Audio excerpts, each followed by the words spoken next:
اسی طرح یاد رکھو یہ ربیع الاول کا مہینہ ہے نا، ربیع الاول کا مہینہ، آپ اللہ اس کے رسول صلی اللہ علیہ وسلم سے محبت کا اظہار اس طرح سے نہیں کر سکتے جس طرح اللہ اس کے رسول نے نہیں بتایا۔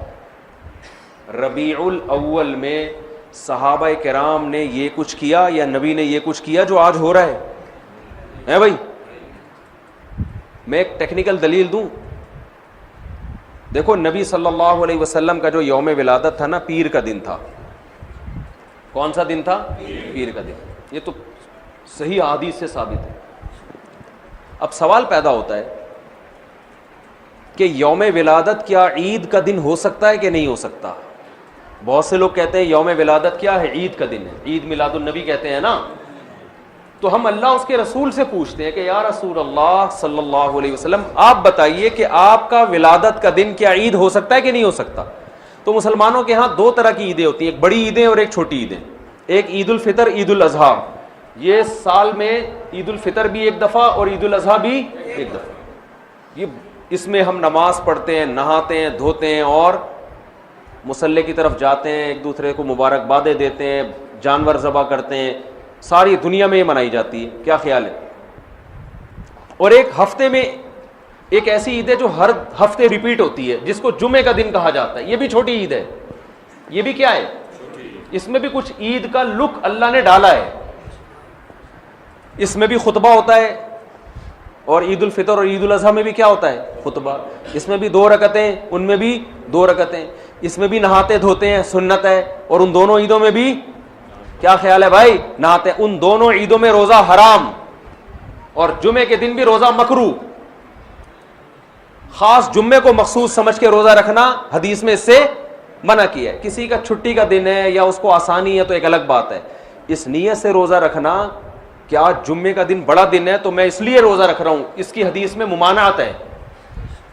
تو پتہ چلا عید کا لک آیا کہ نہیں آیا اس میں؟ اب مجھے ایک بات بتاؤ، یہودیوں کے لیے مقدس دن اور وہ عید جو ہر ہفتے ریپیٹ ہوتی ہے، وہ کون سا دن تھا ہفتے کا؟ یہودیوں کے بعد عیسائی دنیا میں آئے، عیسائیوں کے لیے کون سا ہوا؟ اتوار۔ تو ہمارے لیے کون سا ہونا چاہیے؟ پیر ہونا چاہیے تھا نا۔ جمعہ کہاں سے بول رہے ہو بھائی؟ ہم اور لیٹ آئے تو ہمارے لیے کون سا ہونا چاہیے تھا؟ پیر، اور وہ نبی کا یوم ولادت بھی تھا۔ لیکن نبی کا یوم ولادت تھا، اس لیے اللہ نے پیر کو نہیں رکھا، ریورس کر دیا جمعے کو، تاکہ لوگ یوم ولادت کو عید سمجھنا نہ شروع کر دیں۔ اب آپ بتاؤ کتنی زبردست لاجک کی بات ہے کہ ہونا پیر کا دن چاہیے تھا، لیکن اور وہ یوم ولادت بھی تھا، لیکن اس کو کیا کر دیا؟ ریورس۔ اتنا کافی تھا اس امت کو سمجھانے کے لیے کہ نبی کا یوم ولادت میں عید نہ بنانا، اتنا کافی تھا، لیکن نبی نے ایک اور کام کیا۔ شاید نبی کو معلوم تھا، اللہ نے بتا دیا تھا کہ یہ امت باز نہیں آئے گی، تو نبی نے ایک اور کام کیا کہ پیر کو آپ نے روزہ رکھا۔ صحیح بخاری مسلم کی حدیث ہے، صحابہ نے پوچھا آپ روزہ کیوں رکھتے؟ فرمایا میرا یوم ولادت ہے۔ عید کے دن روزہ رکھنا جائز ہے؟ کیا مطلب؟ روزے کا عید کا جو تھوڑا سا بھی تصور تھا نا یوم ولادت میں، اس تصور کے بالکل کھرچ کے جڑ سے خاتمہ کر دیا کہ روزہ اور خوشی کا دن جمع نہیں ہو سکتے، اور آپ پھر یوم ولادت کو یوم عید کہہ رہے ہو۔ تو یہ وہ کوشش ہے جو اخپل کوشش ہے، یہ اللہ اس کے رسول کی بتائی ہوئی کوشش نہیں ہے۔ خوشی میں کھایا جاتا ہے، روزے نہیں رکھے جاتے۔ ہمارے نبی روزہ رکھے، تبھی آپ دیکھو سعودی عرب میں سب عرب اکثر روزہ رکھتے ہیں پیر کے دن، سنت ہے، ہمارے یہاں رواج نہیں ہے۔ جمعرات کا بھی رکھتے ہیں، پیر کا بھی۔ پیر کا جمعرات کا تو کسی بھی وجہ سے رکھ لیا، لیکن پیر کا اس لیے رکھا کہ یوم ولادت ہے میرا۔ تو خوشی میں کھانا کھایا جاتا ہے۔ روزہ تو کھانا پینے سے بچنے کا نام ہے۔ اس کی میں 2 مثالیں دے دیتا ہوں تاکہ اور سمجھ میں آ جائے۔ آپ کی شادی ہو گئی، فرض کرو، دوست ملتے ہیں، یار سنا ہے تیری شادی ہو گئی، خوشی میں کیا کھلائے گا؟ یہی کہتے ہیں نا۔ آپ نے کہا اتنی مجھے خوشی ہوئی ہے کہ کل صبح نہ میں ناشتہ کروں گا نہ تم ناشتہ کرنا، ہم کھانے سے کیا کریں گے؟ اوائڈ کریں گے۔ تو کہے گا بھائی تیرا باپ دنیا سے چلا گیا ہے جو غم میں نہیں کھا رہا تو، حدیث میں آتا ہے نا جس گھر میں میت ہوتی ہے تو لوگ غم زدہ ہوتے ہیں تو ان کو کھلاؤ جا کے، کیونکہ وہ کھا نہیں سکتے بیچارے، غم میں ہوتے ہیں، پکاتے نہیں ہیں. آپ کا بیٹا پاس ہو گیا امتحان میں اچھے نمبروں سے، لوگ پوچھتے ہیں بھائی بڑا مزہ آ رہا ہے یار، کیا کھلائے گا؟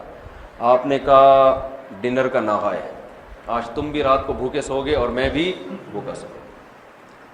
تبھی عید کے دن روزہ نہیں ہے بھائی. روزہ اور عید ایک دوسرے کے بالکل اپوزٹ ہیں، ضد ہیں. ہمارے نبی نے یوم ولادت میں روزہ رکھ کے بتا دیا کہ آج کا دن عید نہیں ہو سکتی. اور ایک اور بات، مسلمانوں کی عیدیں عید الفطر اور عید الاضحیٰ رات میں ہوتی ہیں صبح ہوتی ہے؟ بولو نا بھائی. کرسمس صبح ہوتی ہے رات کو ہوتی ہے؟ رات میں ہوتی ہے. اسلام میں عیدیں صبح کے وقت میں رکھی گئی ہیں کیونکہ رات میں انسان شراب کباب کی طرف جانے کا خطرہ، عیاشی کی طرف، رنگ رلیوں کی طرف جانے کا خطرہ زیادہ ہوتا ہے، بتیوں کی طرف جانے کا خطرہ زیادہ ہوتا ہے. تمیز سے نہیں مناتا وہ. صبح بدتمیزی سے عید منائی نہیں جا سکتی صبح کے ٹائم میں، ہے بھائی. صبح تو نہا دھو گے نماز پڑھے. جمعے کو بھی دن کی روشنی میں رکھا گیا، جمعہ رات میں نہیں رکھا گیا. اسلام کے سارے تہوار کب ہو رہے ہیں؟ اور عید میلاد النبی صبح منائی جاتی ہے یا رات کو؟ جوش و خروش آتا ہے رات کے وقت، بتیاں، پھر ناچ گانے بھی ہونے لگے ہیں آج کل. تو کیک کاٹنا شروع ہو گئے ہیں، بریک ڈانس شروع ہو گیا ہے معذرت کے ساتھ. کوئی ناچ رہا ہے، کوئی نبی کی محبت میں ناچ ناچ کے گر گیا نیچے، ہے جی، پتہ نہیں کیا کیا کر رہے ہوتے ہیں. یہ وہ کوشش ہے جو آپ کی اخپل کوشش ہے. یہ اللہ رسول کی بتائی ہوئی کوشش نہیں، بلکہ اللہ رسول اس کے خلاف بتا رہے ہیں. سمجھتے ہو بات کو کہ نہیں سمجھتے ہو؟ تو چھوڑ دو یہ سب کچھ.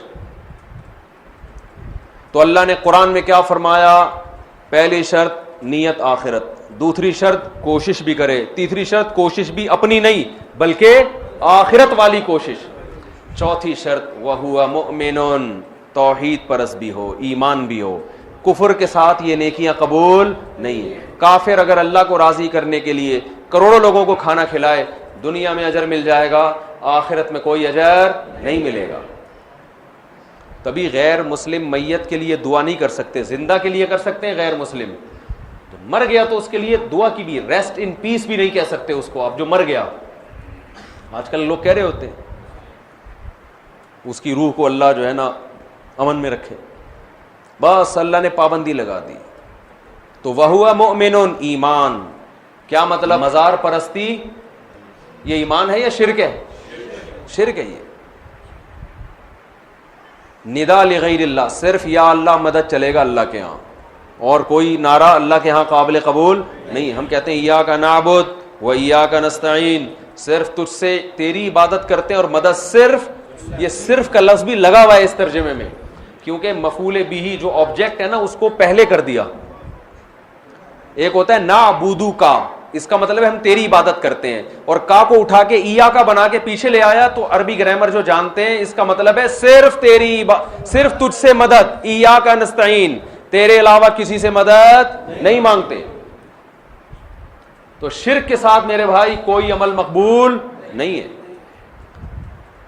تو یہ چار باتوں پر آپ عمل کریں گے تو فَأُولَئِكَ كَانَ سَعْيُهُمْ مَشْكُورًا. اللہ فرماتے ہیں ان کے تھوڑے پر بہت زیادہ دوں گا میں. یہ تھوڑا کریں گے اجر وہاں بہت زیادہ.